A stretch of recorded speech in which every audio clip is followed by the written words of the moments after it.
नमस्ते दोस्तों, मैं ब्रिजेश कुमार आपका स्वागत करता हूं आपके अपने चैनल एचएससी यूनिवर्स हिंदी में। आज हम बात करेंगे हायरार्की ऑफ कंट्रोल्स के बारे में। एक एचएससी प्रोफेशनल्स के लिए हायरार्की ऑफ कंट्रोल्स के बारे में जानना और उसे डे टू डे टास्क में इफेक्टिवली यूज करना बहुत ही इंपॉर्टेंट है। फिर चाहे आप एक एक्सपीरियंस एचएससी प्रोफेशनल हैं या आपने अपना कैरियर जस्ट स्टार्ट किया है, ये वीडियो आपके लिए मस्ट वॉच है। Why? You will come to know after this intro music.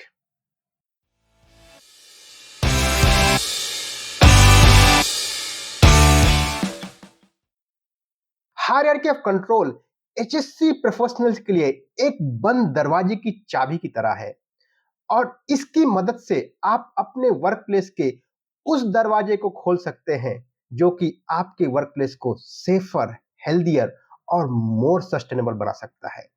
I mean, अगर आप हायरार्की ऑफ कंट्रोल प्रिंसिपल्स को अपने वर्क प्लेस पर इफेक्टिवली यूज करेंगे तो आप वर्क प्लेस एक्सीडेंट को मिनिमाइज कर सकते हैं, पोटेंशियल इंजरीज को प्रिवेंट कर सकते हैं और एक हेल्दियर वर्क प्लेस इंप्लॉय के लिए बना सकते हैं और साथ ही साथ इन्वायरमेंट को भी प्रोटेक्ट कर सकते हैं। दोस्तों, यह एक वीडियो सीरीज है जो कई पार्ट में आएगी क्योंकि हम इस टॉपिक को डिटेल में कवर करेंगे। आज के इस पार्ट 1 वीडियो में हम जानेंगे कि हायरार्की ऑफ कंट्रोल क्या है और हर एक कंपोनेंट को डिटेल में समझेंगे। So let's go to my computer screen and understand this principle in detail. What is the hierarchy of control? आइए जानते हैं इस स्लाइड के माध्यम से। So what exactly is the hierarchy of control? Well, अगर हम इसको देखें तो ये एक स्ट्रक्चर्ड फ्रेमवर्क है जो कि हमको हेल्प करता है हमारे वर्क प्लेस या उस वर्क प्लेस के अलावा भी हम कैसे रिस्क को मैनेज करते हैं। By definition, it is a method of identifying and ranking safeguards to protect worker from hazard. अब इसका मतलब क्या हुआ? इसका मतलब यह हुआ कि हम अपने वर्क प्लेस में जो भी हमारे कामगार लोग हैं उनको हम हैजार्ड से प्रोटेक्ट करने के लिए जो भी सेफ गार्ड डिजाइन करते हैं, मींस जो भी कंट्रोल मेजर्स हम डिजाइन करते हैं, इस मेथड के जरिए उस कंट्रोल मेजर्स को आइडेंटिफाई करते हैं और उनकी रैंकिंग करते हैं। ये बेसिकली हायरार्की ऑफ कंट्रोल का मकसद है। हायरार्की ऑफ कंट्रोल एक एचएससी प्रोफेशनल्स के लिए it's like a tool box जिसमें उसके बाद बहुत सारे टूल्स हैं। हर एक टूल का काम है अलग अलग हैजार्ड को अलग अलग तरीके से या अलग अलग प्रायोरिटी में एड्रेस करना। चलिए इसको समझते हैं डिटेल में। तो हम यहाँ पे क्या देख रहे हैं? यहाँ पे हम एक पिरामिड देख रहे हैं जो कि अरेंज्ड है मोस्ट टू लीस्ट इफेक्टिव। अब जो टॉप में है, जो एलिमिनेट है, ये मोस्ट इफेक्टिव है और जैसे जैसे हम इस पिरामिड में नीचे आते आएंगे, substitute, engineering control, administrative control, PP, it means हम लोग मोस्ट इफेक्टिव से लीस्ट इफेक्टिव में जा रहे हैं। अब इसको कैसे यूज करना है, हर एक सेक्शन का मतलब क्या है, इसको हम वन बाय वन डिटेल में डिस्कस करते हैं।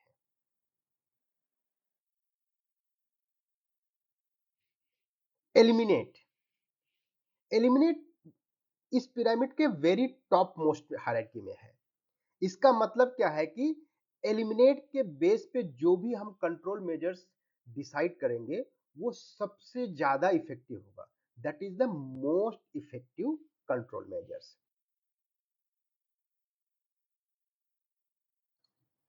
Okay, so eliminate means this is the most effective way of control a hazard, and it means removing the hazard from the workplace altogether। तो मतलब ये क्या है? सबसे मोस्ट इफेक्टिव तरीका है और ये हैजार्ड को रिमूव करना है। इसको ऐसे समझिए कि आप अपने वर्क प्लेस से उस हैजार्ड या डेंजर को ही हटा दे रहे हैं।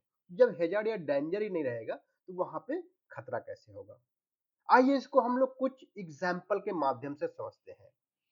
अब समझिए जैसे आप अपने वर्क प्लेस में कोई हैजार्डस मटेरियल इस्तेमाल कर रहे हैं, जैसे कि लेड बेस्ड पेंट है या कोई बहुत ही ज़्यादा टॉक्सिक या करोसिव पेंट है।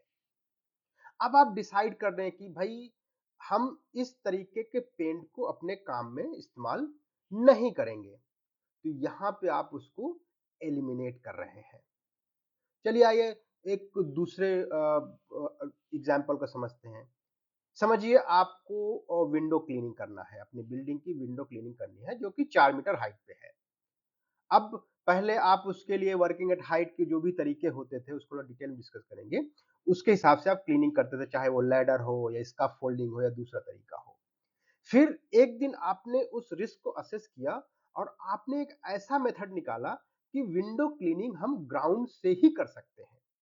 तो इस तरीके से आपने उस हैजार्ड को एलिमिनेट कर दिया, वर्किंग एट हाइट को ही एलिमिनेट कर दिया। अब ग्राउंड से काम कर रहे हैं तो वहां पे गिरने का खतरा नहीं है। तो इस तरीके के जो भी कंट्रोल मेजर्स या मेथड हम डिसाइड करते हैं वो होता है एलिमिनेट, और वो हमारे हायरार्की ऑफ कंट्रोल में टॉप मोस्ट लेवल पे आता है। अब यहाँ पे आपको मन में सवाल आ रहा हो कि हर एक हैजार्ड को हम अपने वर्क प्लेस से नहीं हटा सकते हैं, तो उस केस में क्या करें? जी हाँ सर, बिल्कुल सही। हम हैजार्ड को हर बार वर्क प्लेस से नहीं हटा सकते हैं, तो इस केस में हम अब दूसरे लेवल ऑफ कंट्रोल में जाएंगे। तो आइए देखते हैं second level of hierarchy of control क्या है। तो सेकेंड यहाँ पे क्या है सर? यहाँ पे है सब्स्टिट्यूट। अब अगर हम किसी चीज को, किसी भी चीज को, जब मैं यहाँ पे चीज को रेफर कर रहा हूं, इट मींस हैजर्ड या रिस्क। अगर हम हैजर्ड या रिस्क को एलिमिनेट नहीं कर सकते हैं तो हम उनको सब्स्टिट्यूट करेंगे। अब इस सब्स्टिट्यूट का क्या मतलब है? सब्स्टिट्यूट का मतलब है कि किसी भी एग्जिस्टिंग प्रोसेस, केमिकल या प्रोडक्ट या जो भी एक्टिविटी हम कर रहे हैं, क्या उसको हम लेस रिस्की बना सकते हैं। अगर फॉर एग्जाम्पल अगर हम कोई हैजार्डस केमिकल इस्तेमाल कर रहे हैं तो क्या हम लेस हैजार्डस केमिकल इस्तेमाल कर सकते हैं, स्विच कर सकते हैं। जैसे कि अगर हम ऑयल बेस्ड पेंट इस्तेमाल कर रहे हैं, तो अगर हम ऑयल बेस्ड पेंट को वाटर बेस्ड पेंट में हम स्विच कर दें, तो ये क्या हुआ? एग्जाम्पल सब्स्टिट्यूट का हुआ।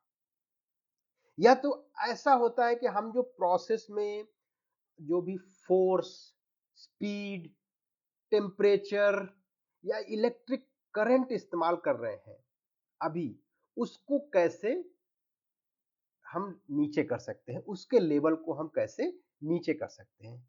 फॉर एग्जाम्पल मान लीजिए अभी आप 240 वोल्ट का इक्विपमेंट यूज कर रहे हैं। अगर आप 240 वोल्ट के इक्विपमेंट की जगह पे 110 वोल्ट का इक्विपमेंट इस्तेमाल करने लगे, तो यहाँ पे क्या हो? यहाँ पे हम सब्स्टिट्यूट कर रहे हैं। हम लेस हैजार्डस इक्विपमेंट से हाई हैजार्डस इक्विपमेंट को सब्स्टिट्यूट कर रहे हैं, क्योंकि हम यहाँ पे 110 वोल्ट का इलेक्ट्रिसिटी इस्तेमाल कर रहे हैं।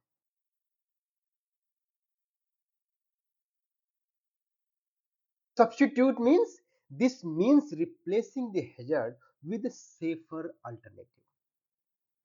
तो आइए सर अब हम लोग नेक्स्ट लेवल में चलते हैं। अभी तक हमने देख लिया eliminate, substitute.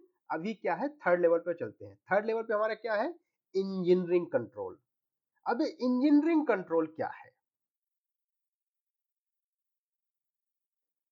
Engineering control basically क्या होता है? ये फिजिकल चेंजेस होते हैं जो पीपल, जो हमारे वर्कफोर्स होती है, उनको हम आइसोलेट करते हैं हैजार्ड, जो हमारे वर्क प्लेस में हैजार्ड होते हैं, या उसका एक्सपोजर रिड्यूस करते हैं। लेकिन वो जो पहले काम कर रहे हैं वही काम वो अभी भी कर सकते हैं।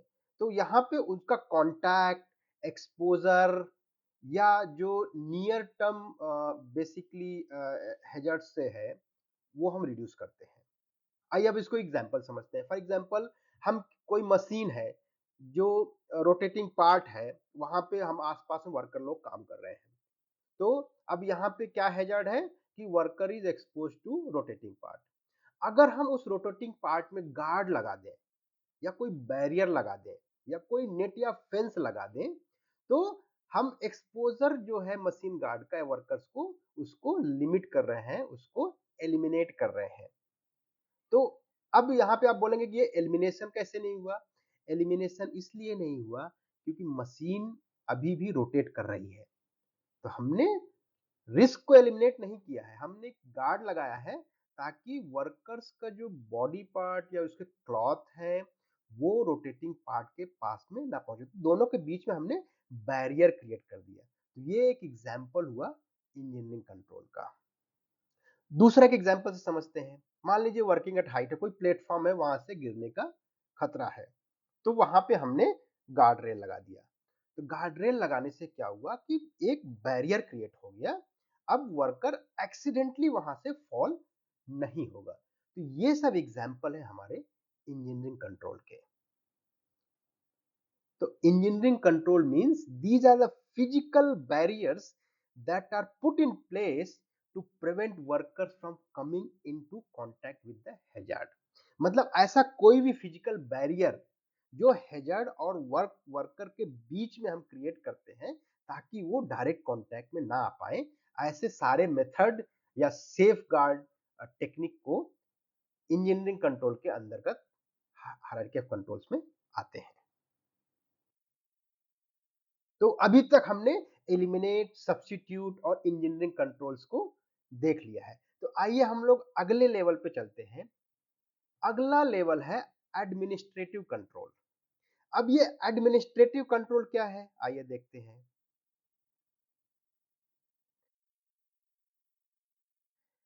एडमिनिस्ट्रेटिव कंट्रोल बेसिकली होता है हम change the way work is done to give workers और गिव वर्कर्स मोर इंफॉर्मेशन। तो इसमें क्या होता है, बेसिकली हम काम करने के तरीके को चेंज करते हैं। अगर हम काम करने के तरीकों को चेंज नहीं कर सकते हैं तो जो भी काम करने वाले हैं हम उनको एडिशनल इंफॉर्मेशन देते हैं। अब ये एडिशनल इंफॉर्मेशन हो सकता है कि वो ट्रेनिंग हो सकता है कि वो वार्निंग साइन हो सकता है कि हम कुछ एडिशनल प्रोसीजर्स बनाएं, हो सकता है कि कुछ एडिशनल रूल्स या डूज एंड डोंट्स बनाएं। तो ये सारी चीजें जो है एडमिनिस्ट्रेटिव कंट्रोल के अंतर्गत आती है।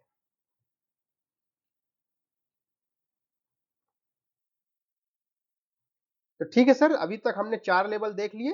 Now let's move to the last level, that is the PPE. अब पीपीई क्या है? PPE is the personal protective equipment. अब एज एचएससी प्रोफेशनल हमने पीपीई के बारे में नाम तो सुना होगा। ये लास्ट रिजोर्ट हम इसको बोलते हैं, मतलब पीपीई, क्योंकि ये लास्ट बैरियर है। बट लास्ट है लेकिन फिर भी जरूरी है। कभी कभी ऐसा होता है कि हम जो भी वर्क प्लेस के हैजार्ड है उनको कंप्लीटली एलिमिनेट नहीं कर सकते हैं, सब्स्टिट्यूट नहीं कर सकते हैं, तो हमें पीपीई की जरूरत पड़ती है। लेकिन यहाँ पे एक चीज ध्यान रखना पड़ेगा, पीपी एलोन इफेक्टिव नहीं होता है, इसको हमेशा विद कॉम्बिनेशन यूज करते हैं। May be PP with administrative control या फिर इंजीनियरिंग कंट्रोल। तो हमेशा इस किसी किसी और के साथ में एडिशनल पीपी इस्तेमाल करते हैं ताकि रिस्क को हम मिनिमाइज कर सकें। सो पीपी जो लास्ट रिजोर्ट है, बट कभी कभी ये भी जरूरी होता है और कभी कभी यही इंपॉर्टेंट हो जाता है वर्कर्स की लाइफ को सेफ गार्ड करने के लिए। तो इसको भी हमको भूलना नहीं चाहिए, but always try PP with some other levels of control.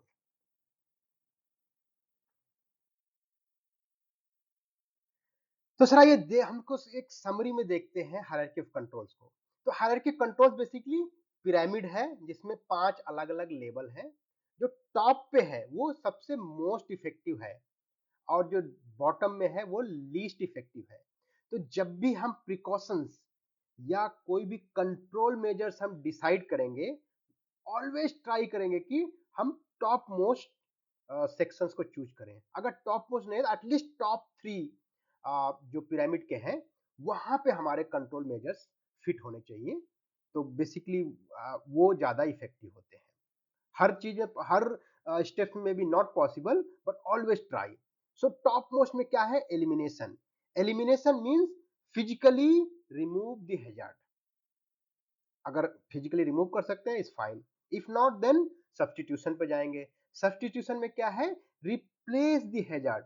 अब रिप्लेस किससे करेंगे? लेस हैजार्डस एक्टिविटी से, जिसके हमने एग्जाम्पल देख लिए हैं। अगर सब्स्टिट्यूट भी नहीं कर सकते हैं तो हम जाएंगे थर्ड स्टेप पे, that is engineering control. Engineering control में क्या है? Isolate people from the hazard. तो यहाँ पे हम क्या करते हैं? यहाँ पे एक बैरियर क्रिएट करते हैं, पीपल और वर्क प्रोसेस के बीच में एक बैरियर क्रिएट करते हैं। अगर इंजीनियरिंग कंट्रोल भी पॉसिबल नहीं है, then we go to administrative control.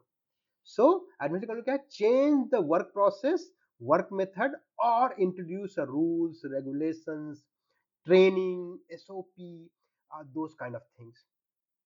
अगर वो भी पॉसिबल नहीं है तो then we will move to PPE. PPE मतलब personal protective equipment. But always remember, हमेशा हमारा एम होना चाहिए टॉप टॉप मोस्ट, अगर टॉप मोस्ट नहीं तो टॉप 3। और इन केस अगर हमको पीपी या एडमिनिस्ट्रेटिव कंट्रोल की जरूरत पड़ती है तो ऑलवेज थिंक अबाउट, इसके साथ में हम कोई टॉप 3 में जो भी है, चाहे वो एलिमिनेशन, सब्स्टिट्यूशन, इंजीनियरिंग कंट्रोल, उसमें से कुछ क्लब इन कर सकते हैं, कंबाइन टुगेदर कर सकते हैं क्या? अगर नहीं कर सकते हैं तो always combine PP with administrative control as a minimum. तो इस तरीके से हम हायरार्की ऑफ कंट्रोल को इस्तेमाल करके जब हम रिस्क असेसमेंट करते हैं या कोई भी सेफगार्ड मेथड डिसाइड करते हैं या कोई भी कंट्रोल मेजर डिसाइड करते हैं, तो हम ऑलवेज चेक करते हैं कि हायरार्की ऑफ कंट्रोल में वो कहाँ पे फिट आ रहा है और वो कितना इफेक्टिव रहेगा। तो आई होप आप लोगों को यहाँ से कुछ ज़्यादा डिटेल जानकारी मिली होगी और इसको आप इफेक्टिवली अपने वर्क प्लेस में इस्तेमाल कर सकते हैं। सो माय फ्रेंड, इस पार्ट में हमने हायरार्की ऑफ कंट्रोल्स के बारे में जाना और ये क्यों इंपॉर्टेंट है। इस वीडियो के नेक्स्ट पार्ट में हम एक्सप्लोर करेंगे कि फिजिबल कंट्रोल मेजर्स क्या होते हैं और इसको कैसे डिटरमाइन करते हैं, एंड देन अलग अलग एग्जाम्पल के साथ में प्रैक्टिस करेंगे कि हायरार्की ऑफ कंट्रोल को रियल वर्ल्ड में हम कैसे यूज कर सकते हैं। सो दोस्तों, इस चैनल को सब्सक्राइब करना ना भूलें ताकि अगली वीडियो का अपडेट आप तुरंत पा सकें। तो इसके साथ ही मैं ब्रिजेश कुमार साइन ऑफ करता हूं। Thank you.